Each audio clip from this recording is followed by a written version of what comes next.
श्री गुरुदेव दत्त. श्री स्वामी समर्थ. अध्याय पहिला. सर्व ग्रंथकारकांच्या पद्धतीनुसार ग्रंथकर्ता सरस्वती गंगाधर यांनी ग्रंथाच्या पहिल्या अध्यायात ग्रंथ निर्विघ्नपणे सिद्धीस जाण्यासाठी सर्व देवता, साधू संत, आपले पूर्वज व गुरुजनांना वंदन करून त्यांचे आशीर्वाद घेतले आहेत. ग्रंथकाराने श्री गणेश, श्री सरस्वती तसेच ब्रह्मा, विष्णू, महेश, त्रयी, इतर सर्व देव, सिद्धी, यश, किन्नर, ऋषीश्वर इत्यादींना नमन केले आहे. तसेच श्री नृसिंह सरस्वती यांची आज्ञा झाली म्हणून हा ग्रंथ लिहिला आहे. गांगनापूर निवासी श्री नृसिंह सरस्वती या दत्तात्रयाची कृपा व्हावी म्हणून त्यांचा नामधारक असा एक साधक अत्यंत तळमळीने व निर्धाराने घराबाहेर पडला. प्रवासात त्याने व्याकुळ अंतकरणाने गुरुची करुणा भाकली. परमेश्वर गुरु एक मानून त्यांची स्तुती केली. त्यांना दर्शन देण्याची विनवणी केली. नामधारकाने अशी विनवणी केली तेव्हा कृपावंत गुरुनाथ वेगाने तेथे प्रकट झाले. वासरांसाठी गाय जशी आतुरतेने येते तसे श्री गुरु आपण होऊन त्यांच्याजवळ आले. गुरुमुनी येताच नामधारकाने त्यांच्या चरणगुगुलावर मस्तक ठेवून त्यांना वंदन केले. त्यांना आपल्या हृदय मंदिरात स्थान दिले. त्याचप्रमाणे त्यांची षडोपचाराने पूजाही केली. श्री गुरुदेव दत्त. अध्याय दुसरा. पूर्वी गोदावरीच्या तीरावरी अंगिरस ऋषीचा आश्रम होता. तेथे वशिष्ठवादी अनेक महर्षी तप करीत असत. त्यामध्ये पैलपुनीचा पुत्र वेदधर्म नावाचा एक विप्र होता. त्याला अनेक शिष्य होते. त्यापैकी दीपक नावाचा एक शिष्य होता. तो शिष्य मोठा गुरुभक्त होता. शास्त्रे व पुराणे याच्या अभ्यासात गुरुसेवा करीत असतानाच तो प्रवीण झाला. एके दिवशी वेदधर्माने आपल्या सर्व शिष्यांना एकत्र बोलावले आणि म्हणाला, शिष्यांनो, माझे एक पूर्वजन्मी केलेले कर्म आहे. मी सहस्रावधी जन्मात महापाप केले आहे. अनुष्ठान केल्याने त्यातील पुष्कळसे पाप धुवून गेले आहे. परंतु त्यापैकी काही अजून उरले आहे. ते माझे मलाच भोगायला लागणार आहे. त्याशिवाय ते संपणार नाही. मी जर तपसामर्थ्याने त्या पापाची उपेक्षा केली तर ते माझ्या मोक्षाच्या आड येते. तेव्हा ते मी देहाने भोगल्याशिवाय त्याचा निराश होणार नाही. त्या पापाची निष्कृती होण्यासाठी मी वाराणसीला जाणार आहे. तेथे गेल्यास पापाचे शीघ्र शालन होईल असे साक्षात सांगितले आहे. त्यावेळी माझा सांभाळ करायला व शुश्रूषा करायला तुम्हापैकी कोण तयार आहे त्याने ही जबाबदारी स्वीकारावी. त्या शिष्यातून दीपक लगेच पुढे आला आणि गुरूंना म्हणाला, स्वामी, आपण मला माझ्या आज्ञा करावी. मी आपली अशी सेवा करावी ते मला निसंकोचपणे सांगावे. काया वाचा मने मी आपली मनापासून सेवा करून आपणाला या व्याधीतून मुक्त होण्यास मदत करू इच्छितो. मी स्वतः आपले भोग स्वीकारायला तयार आहे. तरी कृपया आपली सेवा करण्याची संधी द्यावी. दीपकाचे वचन ऐकून वेदधर्म दीपकाला म्हणाले, दीपका, मलाच भोगावे लागतील. ते मुलाला किंवा शिष्याला घेता येत नाहीत. मी केलेल्या पापामुळे यापुढे 21 वर्ष मी कुष्ठाने अंग झडलेला आंधळा पांगळा असा होईल. हे सर्व शरीराचे भोग मी 21 वर्ष भोगल्याशिवाय नष्ट होणार नाहीत. तेव्हा त्या सर्व काळमध्ये तुला माझी सेवा करण्याची इच्छा असेल तर तू मला काशीला घेऊन चल. तुझ्यामुळे हे शिष्योत्तम मी शाश्वत पदास पोचू शकेन. काशीत मणिकर्णीच्या उत्तरेस कंबळेश्वर तीर्थाजवळ ते गुरु शिष्य राहिले. ते वेदधर्मास कुष्ठरोग झाला. गुरुला दिलेल्या वचनाप्रमाणे दीपकाने गुरुची अत्यंत मनोभावे सेवा केली. गलिता गात्र व चिडखोर झालेल्या गुरुच्या सर्व लहरी व केलेला छळ त्या शिष्योत्तमाने आनंदाने सोसून त्याची सेवा केली. दीपकाची गुरुसेवा पाहून भगवान शंकर प्रसन्न झाले. तुला वरदान देऊन मी तुझ्या गुरुची व्याधी नष्ट करतो असे भगवान शंकर दीपकाला म्हणाले. परंतु गुरुची आज्ञा नसल्यामुळे दीपकाने वरदान घेण्याचे नाकारले. भगवान शंकरांना त्याची गुरुभक्ती पाहून नवल वाटले. त्यांनी श्री विष्णूंना दीपकाच्या गुरुभक्तीचा सर्व कथा सांगितली. त्यांची गुरुभक्ती पाहून साक्षात विष्णू समाधान पावले. दीपकासमोर प्रगट होऊन त्यांनी दीपकाला वर मागण्यास सांगितले. दीपकाने अधिक गुरुभक्ती करण्याचे सामर्थ्य व ज्ञान द्यावे असे म्हणजे मला गुरुची सेवा अधिक चांगली करता येईल असा वर मागितला. श्री विष्णू दीपकाला तसा वर देऊन अंतर्धान पावले. नंतर दीपक गुरुजवळ गेला. तेव्हा गुरूंनी त्याला विचारले, भगवान, विष्णूंनी तुला काय वरदान दिले ते मला सांगावे. दीपकाने घडलेला सर्व वृत्तांत आणि त्याला मिळालेल्या वरदानाची सर्व हकीकत सांगितली. वेदधर्म आपला शिष्य दीपिकाची गुरुनिष्ठा पाहून संतुष्ट झाले व त्यांनी दीपकाला तू दीर्घायुषी होऊन तुला वाचासिद्धी प्राप्त होईल व यापुढे तू काशीपूरला निवास करशील असा आशीर्वाद दिला. याप्रमाणे वेदधर्म शिष्याला प्रसन्न झाला व त्याच क्षणी त्याचा देह व्याधिमुक्त झाला. गुरुवे नमः. श्री गुरुदेव दत्त. श्री स्वामी समर्थ.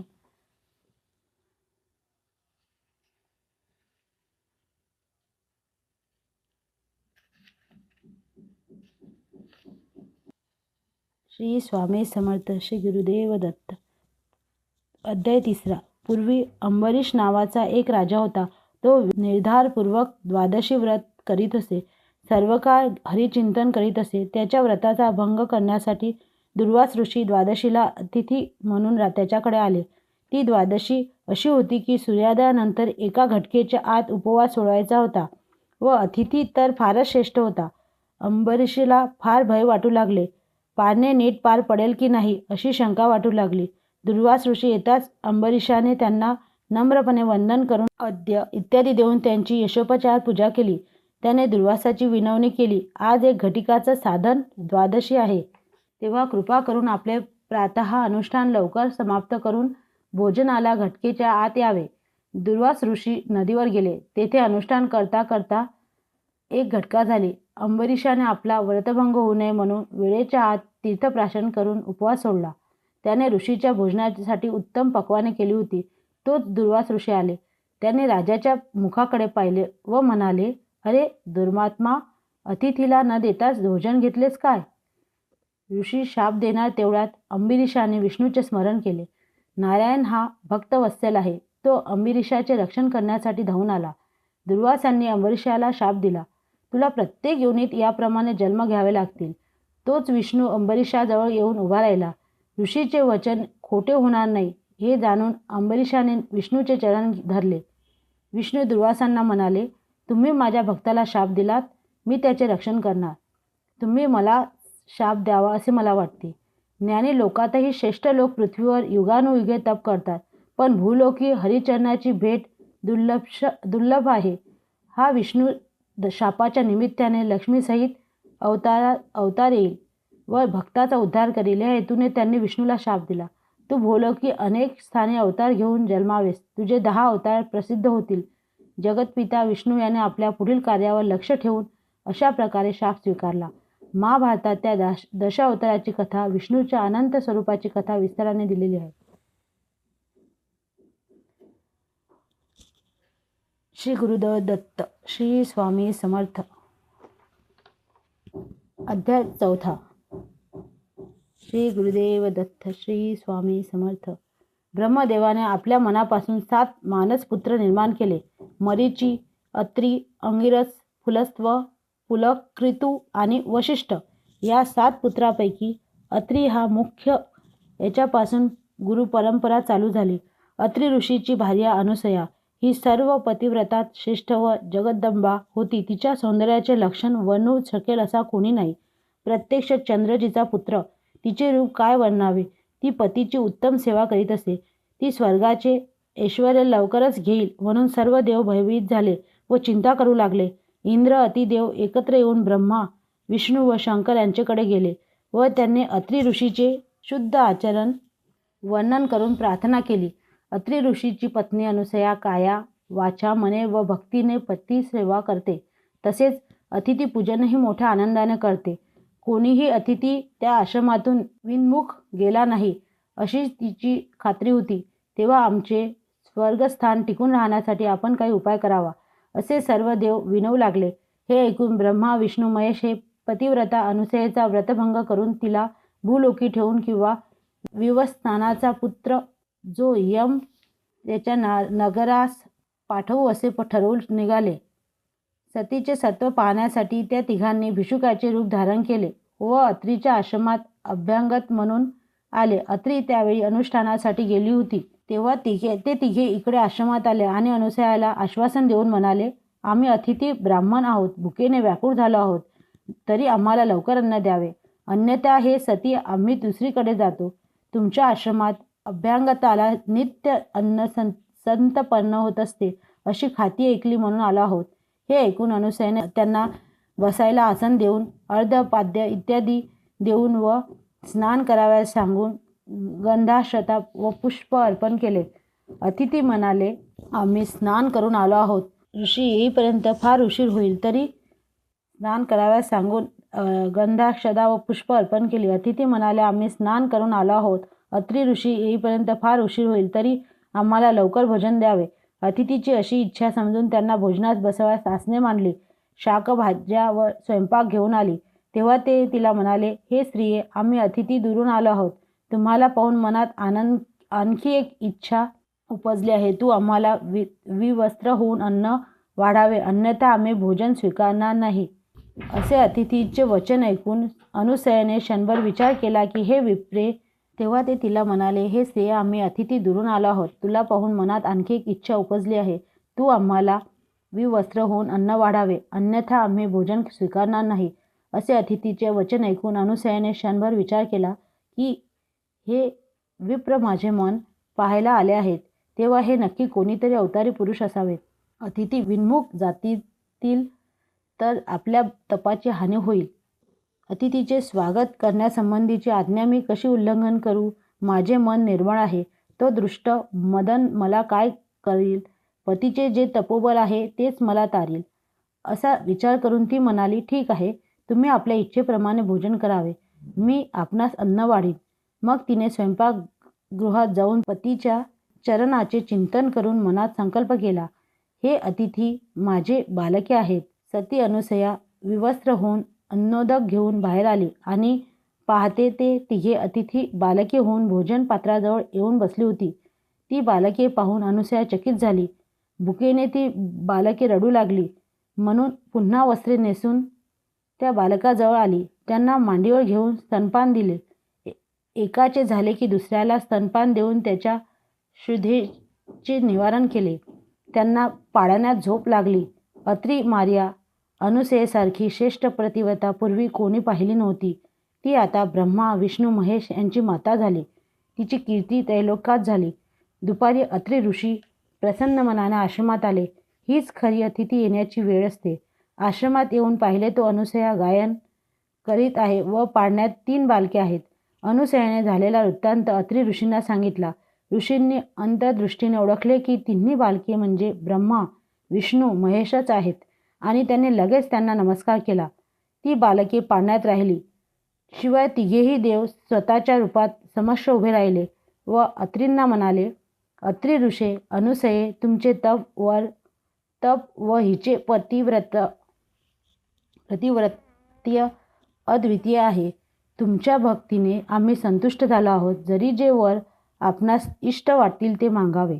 अत्रि ऋषी म्हणाले, अनुसयेच्या इच्छेप्रमाणे ही तिन्ही बालके आमच्या घरी पुत्र म्हणून राहावीत. या तिन्ही बालकांनी एक रूप असावे. त्याप्रमाणे अनुसयेच्या घरी त्रिमूर्ती एक बालक म्हणून राहिले. त्यांचे नाव दत्तात्रय असून सिद्ध गुरुचे मूळपीठ तेच आहे.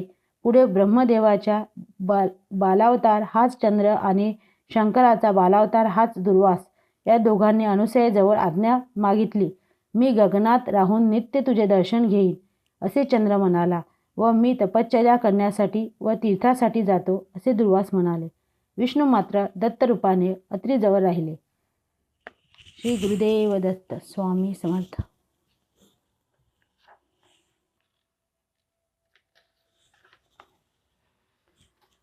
श्री गुरुदेव दत्त. श्री स्वामी समर्थ. कलियुगात मिठापूर या दक्षिण भागातील एका नगरात अपार राज व सुमिती हे ब्राह्मण दाम्पत्य राहत होते. त्यांना पुष्कळ मुले झाली, पण त्यातील 2च जगली. त्यातला एक आंधळा व दुसरा पांगळा होता.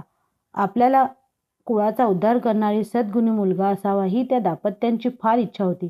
एकदा त्या ब्राह्मणाकडे पितृशास्त्र होते. भोजन तयार होते. ब्राह्मण अजून जेवायचे होते. तेवढ्यात भिक्षुकांच्या वेशात दत्त महाराज तेथे भिक्षा मागायला आले. तेव्हा सुमतीने त्यांना भिक्षा घातली व नमस्कार केला. दत्ताने त्यावेळी सुमतीला माते जननी असे म्हटले व इष्टकामना पूर्ण होतील तेव्हा काय पाहिजे ते माग, असे सांगितले. सुमती म्हणाली, तुम्हीच पुत्ररूपाने माझ्या पोटी जन्म घ्या व आमचे दैन्य दूर करा. तथास्तु असा आशीर्वाद देऊन दत्त म्हणाले, जो पुत्र तुम्हाला होईल त्याच्या मनासारखे सर्व होऊ द्या. त्याच्यावर तुमचे सांगणे लादल्यास तो निघून जाईल. नंतर भिक्षुक तिथेच अदृश्य झाला. सुमतीने घडलेला सर्व प्रसंग आपल्या पतीला सांगितला. ब्राह्मण भोजनाआधी भिक्षुकाला अन्नदान दिले म्हणून पतीची क्षमा मागितली. तिचे बोलणे ऐकून ब्राह्मणाच्या मनाला संतोष झाला. तो म्हणाला, पतिव्रते, हे तू चांगले केलेस. त्यामुळे माझे पितर तृप्त झाले. पितरांसाठी म्हणून आम्ही कर्म करावे ते विष्णूला अर्पण करावे. तो त्याने साक्षात आमच्या घरी येऊन भिक्षा स्वीकारावी याचे नवल वाटले. पुढे काळांतराने सुमतीला पुत्र झाला. त्याचे नाव श्रीपाद ठेवले, कारण तो त्रिमूर्ती दत्ताने भक्तजनांचा उद्धार करण्यासाठी स्वतःच घेतलेला अवतार होता. पुढे त्या ब्राह्मणाने 7व्या वर्षी त्या मुलाची मुंज केली. श्रीपाद पुढे वेदपठण शिकला. मीमांसा, तर्क इत्यादी शास्त्राचे तो सविस्तर विवरण करू लागला.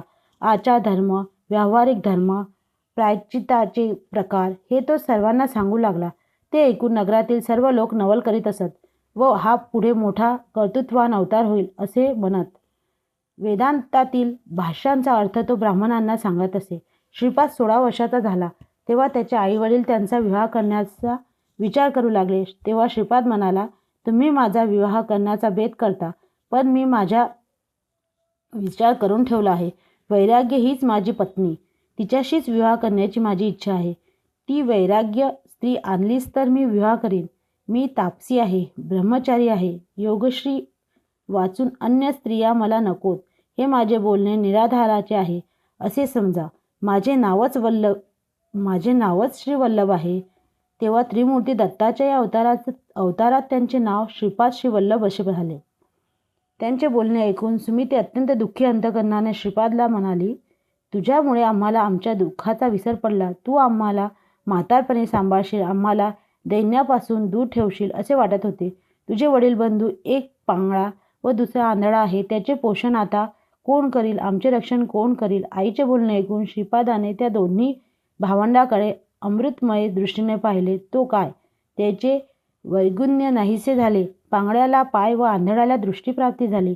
महात्माच्या दृष्टीपाताने त्या मुलांना योग्यता प्राप्त झाली. तत्क्षणी त्यांना वेद, शास्त्रे, व्याकरण वगैरे सर्व अवगत झाले. दोघेजण आम्ही कृतार्थ झालो असे म्हणत त्यांच्या पाया पडले. वंशात अखंड संपत्ती, सुख व विद्या नांदेल असा आशीर्वाद देऊन तो साधू लोकांना दीक्षा देऊन त्यांचा उद्धार करण्यासाठी उत्तरेस बदरिकाश्रमात गेला व नारायणाची भेट घेऊन त्याने आपले अवतार कार्य निश्चित केले. श्री गुरुदेव दत्त. श्री स्वामी समर्थ.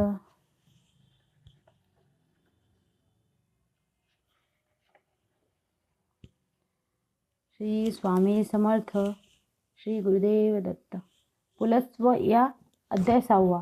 पुलस्त्य या ब्राह्मणाची पत्नी कैकेयी ही मोठी ईश्वर भक्त होती. ती नित्यनेमाने शिवलिंगाचे पूजन करीत असे.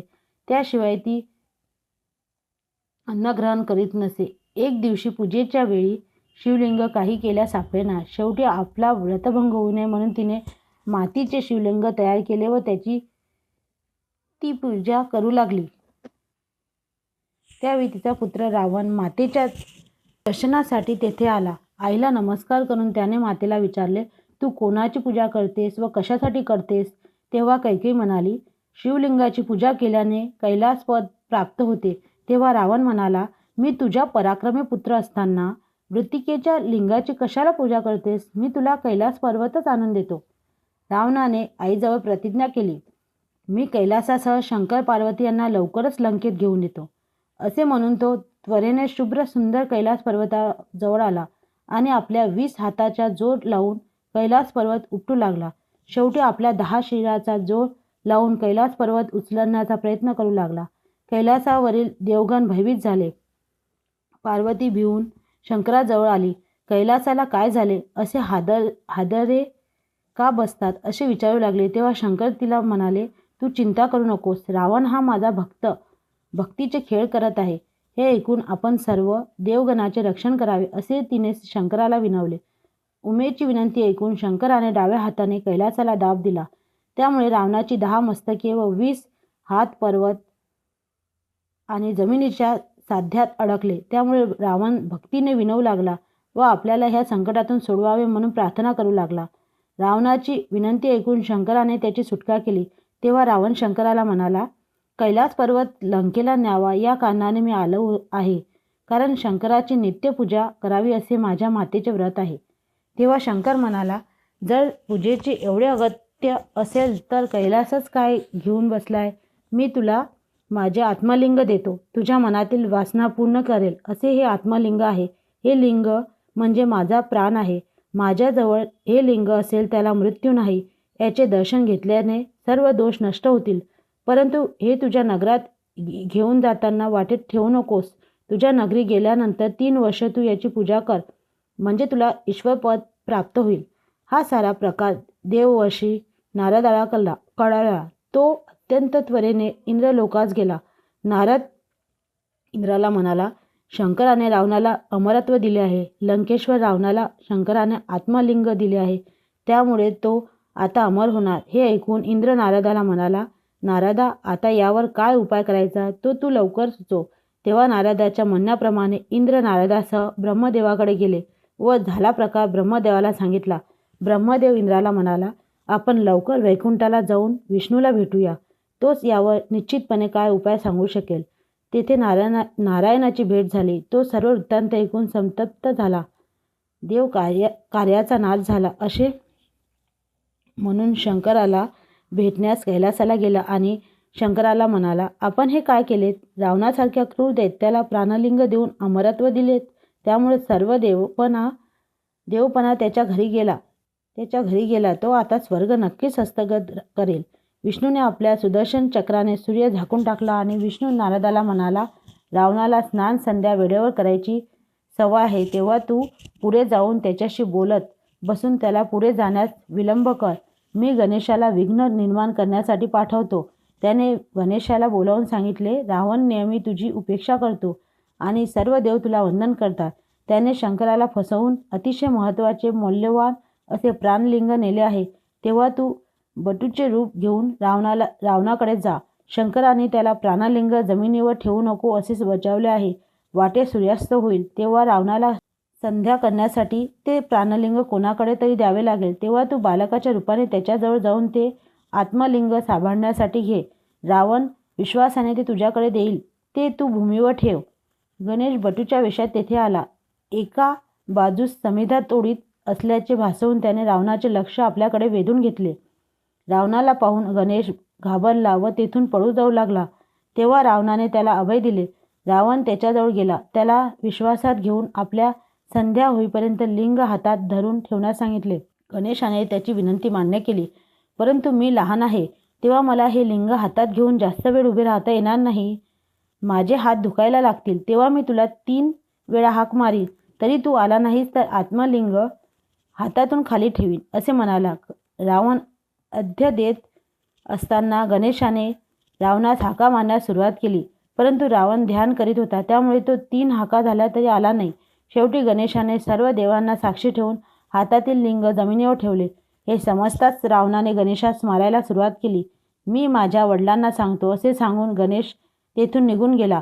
रावणाने अतिशय बळाने लिंग उचलण्याचा प्रयत्न केला.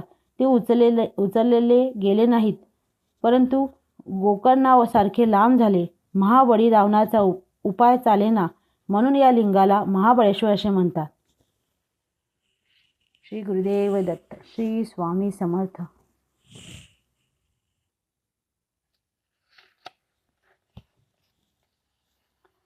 श्री स्वामी समर्थ. श्री गुरुदेव दत्त.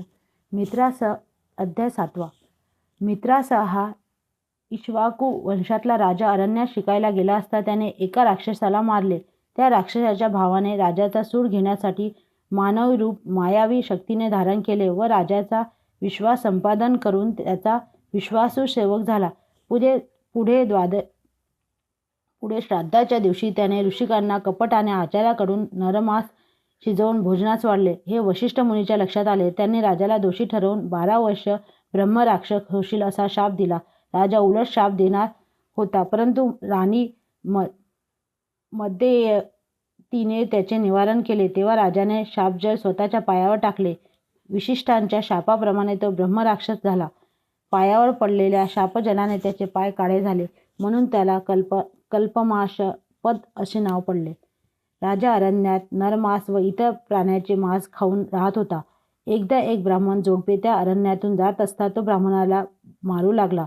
तेव्हा त्याच्या पत्नीने कळकळीने आपल्या पतीला न मारण्याची राजाला विनंती केली, परंतु त्याने ऐकले नाही व ब्राह्मणाला मारून खाल्ले. परंतु त्या पतिव्रतेने राजाला शाप दिला, तू जेव्हा 12 वर्षांनी शापमुक्त होशील तेव्हा तुला मध्यंती जवळ भोग भोगता येणार नाही. तसे करशील तर तू मरण पावशील. असे म्हणून तिने पतीच्या अस्थिसह स्वतःला जाळून घेतले. कालांतराने राजा शापमुक्त झाल्यावर त्याने झालेल्या सर्व प्रकार मध्यंतीला सांगितला. आपले ब्रह्महत्येचे पातक धुवून काढण्यासाठी त्याने मंत्र्याच्या व पुरोहितांच्या सांगण्याप्रमाणे अनेक तीर्थयात्रे वैकल्प केली. त्याने दाने दिली, पण त्याचा काही उपयोग झाला नाही. तो एकदा मिथिला नगरीबाहेर एका वृक्षाखाली खिन्न मनाने विचार करीत बसला असता गौतम ऋषीशी भेट झाली.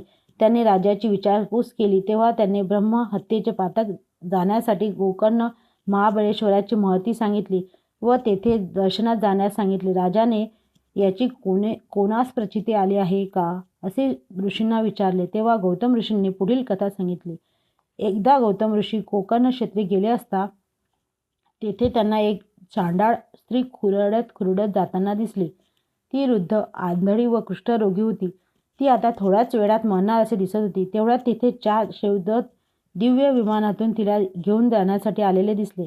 तेव्हा गौतमांनी अशा पापिनी स्त्रीला तुम्ही शिवलोकी कसे काय नेता असे विचारले. त्यावेळी शिवदूतांनी तिच्या पूर्वजन्मीची कथा सांगितली. ही स्त्री पूर्वजन्मी ब्राह्मण मुलगी होती. तिचे नाव सौदामिनी होते. ती फार सौंदर्यवान होती. ती उपवर झाल्यावर तिच्या वडिलांनी तिला एक ब्राह्मणाशी विवाह लावून दिला. दुर्दैवाने तिचा पती अल्पायुषी ठरला व कालवश झाला. पुढे त्या तरुण विधवेने व्यभिचार केला. तो उघडकीस आल्यावर तिच्या नातेवाईकांनी तिच्यावर बहिष्कार टाकला. मग ती उघडपणे दुराचार करू लागली. पुढे तिने एका वाण्याशी विवाह केला. ती नेहमी मद्यमांस सेवन करीत असे. एकदा तिने दारूच्या नशेत बकरा समजून वासरू मारले. वासराचे मुंडके शिकाळ्यात ठेवून मांस शिजवले व आपल्या बरोबर नवऱ्यास खाऊ घातले. संध्याकाळी नशा उतरल्यावर तिला आपण केलेली चूक लक्षात आली. तिला खूप पश्चाताप झाला व तिने भगवान शंकराची प्रार्थना करून माफी मागितली. झालेला सर्व प्रकार नवऱ्याला कळू नये म्हणून तिने वासराचे शिर, हाडे व कातडी जमिनीत पुरून टाकली व वाघाने वासरू नेले म्हणून मोठ्याने शोक करू लागली. पुढे कालांतराने तिला मरण आले व ती नरकात गेली. नंतर तिला चांडाळ योगिनीमध्ये जन्म झाला. पूर्वी जन्माच्या पापामुळे ती जन्मात झाली. पुढे तिचे आईवडील मरण पावले. त्यातच तिला कुष्ठरोग झाला. नंतर भिकाऱ्याबरोबर भीक मागत जात असताना ती शिवरात्रीला गोकर्ण महाबळेश्वराला आली. एका यात्रेकरूने तिच्या हातावर काही बिलपत्रे ठेवली. त्याचा वास घेतल्यावर तिला समजले की खाण्याची वस्तू नाही, म्हणून तिने ती बिलपत्रे फेकून दिली. ती नेमकी शिवलिंगावर पडली. रात्रभर जागरण झाले व भिक्षाही मिळाली नाही, म्हणून तिला उपवासही घडला. अजाणतेपणे तिच्याकडून हे पुण्य कर्म घडले म्हणून शिवशंकर तिच्यावर प्रसन्न झाले व त्यांनी शिवदूतांना तिला शिवलोकी नेण्याची आज्ञा दिली. तिचा देह विमानाने शिवलोकात घेऊन गेले. गौतम ऋषींनी सांगितलेली कथा ऐकून राजाने गोकर्णात जायचे ठरवले. गोकर्णात गेल्यामुळे राजा पापमुक्त झाला. श्री गुरुदेव दत्त. श्री स्वामी समर्थ. श्री स्वामी समर्थ. श्री गुरुदेव दत्त. अध्याय 8. कुरुवरपुरात एक वेदशास्त्र संपन्न ब्राह्मण राहत होता. त्याची पत्नी अंबिका ही अत्यंत सुशील व पतिसेवेत तत्पर होती, परंतु तिचे पूर्वकर्म असे होते की तिचे पुत्र जन्मताच मरण पावत असत. तिने अनेक वैकल्पे केली, त्यामुळे पुढे देवयोगाने एक पुत्र झाला, परंतु तो मंदबुद्धीचा होता. सर्व उपाय करून झाले, पण काही सुधारणा झाली नाही. पुढे पित्याने त्यांची मुंज केली व त्याला विद्याभ्यास शिकवण्याचा प्रयत्न केला, परंतु त्याला काहीच आकलन होत नव्हते. ब्राह्मणाला त्याची खूप चिंता वाटू लागली आणि हळूहळू त्याच्या मनामध्ये मुलाबद्दल द्वेष निर्माण झाला. त्यामुळे अंबिकेला खूप वाईट वाटले. तिने आपल्या पतीला समजावले व मनाला आवर घालण्यास सांगितले. परमेश्वरी इच्छेपुढे कुणाची काय चालते, पण आपण आपल्या परीने प्रयत्न करायचा. पुढे त्या ब्राह्मणाचे देहावसान झाले. त्यामुळे अंबिका आणखीनच दुःखी झाली. दारिद्र्य दुःखापोटी भीक मागून पोट भरण्याची वेळ आली. आजूबाजूचे लोक उघडपणे मुलाची निंदा करू लागले. पुढे त्या मुलाला जननिंदा असह्य होऊन तो आपल्या आईला म्हणाला, मी तुझा मुलगा असून तुला पोसू शकत नाही. लोक माझी निंदा करतात तेव्हा मी अरण्यात निघून जातो. मुलाचे बोलणे ऐकून अंबिकेला खूप वाईट वाटले. ती आपल्या मुलाचा आपल्या देह गंगापर्ण करण्यासाठी निघाली. गंगा तीरी गेली असता तिला श्रीपादयंती गंगेत स्नान करताना दिसली. तिकडे मुलासह जाऊन त्याच्या पायी नतमस्तक होऊन त्यांना आपली सर्व परिस्थिती सांगितली आणि आपण गंगेत प्राणार्पण करीत आहोत असे सांगितले. तसेच आत्महत्या हे पाप आहे, परंतु मला आता सर्व असह्य होत आहे, तरी आपण आम्हाला तारावे अशी तिने श्रीपादमयंतींना विनंती केली. तेव्हा श्रीपादमयंतींनी तिचे सांत्वन केले. त्यांनी तिला शनिवारी प्रदोष असता शिवपूजा करण्यास सांगितले. या पूजेचे महात्म्य तिला पटावे म्हणून पुढील कथा सांगितली. राजा चंद्रसेन व त्याचा मित्र मणिभद्र यांच्याजवळ शंकराने दिलेला परिसाचा गुण असलेला चिंतामणी होता. राजा महाकाळेश्वर मंदिरात सेवार्चन करीत होता. तेथील पूजा पाहून काही गवळ्याच्या मुलांनी दगड मांडून भक्तिभावाने शिवपूजा आरंभली. सायंकाळ झाली तशी सर्व मुले घरी निघून गेली, परंतु एक मुलगा तसाच डोळे मिटून शिव आराधना करीत बसला. मात्र रात्र होताच त्या मुलाची माता तेथे आली व सर्व पूजा उथळून देऊन मुलाला मारत घरी घेऊन गेली. मुलगा रडू लागला व त्यातच दुःखावेगाने बेशुद्ध पडला. त्याच्या भक्तीने शिवशंकर प्रसन्न झाले. त्यांनी मुलाला दर्शन दिले व एक रत्नजडित देवालय तेथे निर्माण केले. त्याला वरदान दिले व त्याच्या सांगण्यावरून त्याच्या आईला क्षमा केले आणि तिच्या वंशात नारायणाचा अवतार होईल असा वर दिला, कारण तिला प्रदोष समयीची पूजा दुसरीच पडली होती. श्रीपादयंतींनी ब्राह्मण स्त्रीला शनी प्रदोष समयी शंकराची पूजा केल्यास तुझ्या कुळात माझ्यासारखा पुत्र होईल असा आशीर्वाद दिला. त्यांनी तिच्या मुलाच्या मस्तकावर हात ठेवून त्याला महाज्ञानी केले. अंबिका श्रीपादमयंतींना म्हणाली, माझ्या पूर्वजन्मीच्या पुण्याईमुळे मला आपले दर्शन झाले. आपण सांगितल्याप्रमाणे मी आपलीच प्रदोष समयी पूजा करीन असा निश्चय केला आहे. त्याचप्रमाणे तिने केले व तिची पूजा सफल झाली आणि तिचा पुत्र महाज्ञानी व वेदशास्त्र संपन्न झाला. सर्वांना तो श्रेष्ठ व पूज्य वाटू लागला. अशा प्रकारे त्या पत्नीवर गुरुकृपा झाली. श्री गुरुदेव दत्त. श्री स्वामी समर्थ. श्री स्वामी समर्थ. श्री गुरुदेव दत्त. अध्याय 9. गुरुवरपुरामध्ये श्रीपादांनी एका धोब्याला असा अनुग्रह दिला त्याची ही कथा आहे. श्रीपाद स्वामी नित्य नियमाप्रमाणे गंगेवरती स्नान संध्या करण्यासाठी त्रिकाळ जात असत. त्या गंगेच्या काठावर एक धोबी रोज कपडे धुवायला जात असे व गुरुमूर्तींना नित्य नमस्कार करीत असे. एक दिवस श्रीपाद धोब्याला म्हणाले, तू नियमितपणे निरपेक्ष बुद्धीने मला वंदन करतोस, तेव्हा तुझी ही भक्ती पाहून मी अत्यंत संतुष्ट झालो आहे. यापुढे तू काही नित्य उपासना केलीस तर तुझी संसाराची चिंता दूर होती. त्याप्रमाणे तो नित्य सेवा करण्यास आश्रमात जाऊ लागला. रोज आश्रमामध्ये झाडलोट करून संडास मार्जन करू लागला. तसेच पडले ते काम करू लागला. एकदा वसंत ऋतूतील वैशाख महिन्यात त्या नदीतून एका नावेमध्ये बसून म्लेच्छ राजा आपल्या स्त्रियासह नौका विहार करताना त्याला दिसला. त्या सर्वांनी उत्तम आभूषणे वस्त्रे परिधान केली होती व त्याचे सर्व सैन्य नदी तीरावर थांबले होते. राजाचे सर्व ऐश्वर्य पाहून धोब्याला नवल वाटले. आपल्या नशिबी आलेले दारिद्र्य पाहून तो दुःखी झाला. राजाची पूर्व पुण्याई म्हणून त्याला हे सर्व वैभव प्राप्त झाले. आपल्यावर गुरुकृपा होऊन असे ऐश्वर्य मिळावे अशी मनात इच्छा निर्माण झाली. श्रीपाद स्वामींनी त्याच्या मनातील इच्छा ओळखली. गुरूंनी त्याला जवळ बोलावून घेतले व कसली चिंता करतोस असे विचारले. राजाचे ऐश्वर्य पाहून माझ्या मनात असे सुख मिळावे अशी इच्छा निर्माण झाली आहे व आपली सेवा करीत असताना मन विचलित झाले, तरी मला क्षमा करावी. तेव्हा श्रीपाद स्वामी म्हणाले, जन्मापासून तू खूप कष्ट व हाल अपेष्टा सहन करीत आहेस. तुझ्या मनातील तमोगुणामुळे तुला राज्यपद भोगावेसे वाटते. सर्व इंद्रियाचे शमन केल्याशिवाय मन निर्मळ राहत नाही आणि उपासनेमध्ये वितृष्ट निर्माण होते.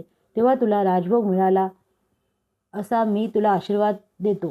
स्वामींचे वचन ऐकून धोबी हात जोडून स्वामींना म्हणाला, हे कृपासागरा, मी राजभोग घेताना तुझ्या चरणाचा अंतरेण तुझ्या चरणांना अंतरेन तेव्हा आपले दर्शन पुन्हा मला केव्हा प्राप्त होईल ते ऐकून कृपया मला सांगावे. तेव्हा गुरु त्याला म्हणाले, वेंदूर नगरात माझे काही कारणाने येणे होईल. पुढील जन्मी तुझा अंतकाळ येईल तेव्हा मी नरसिंह सरस्वती अवतारास तुला दर्शन देईल. श्री गुरु कुरवपुरात राहून नंतर अदृश्य झाले, कारण त्यांना पुन्हा अवतार घ्यायचाच होता. श्री गुरुदेव दत्त. श्री स्वामी समर्थ.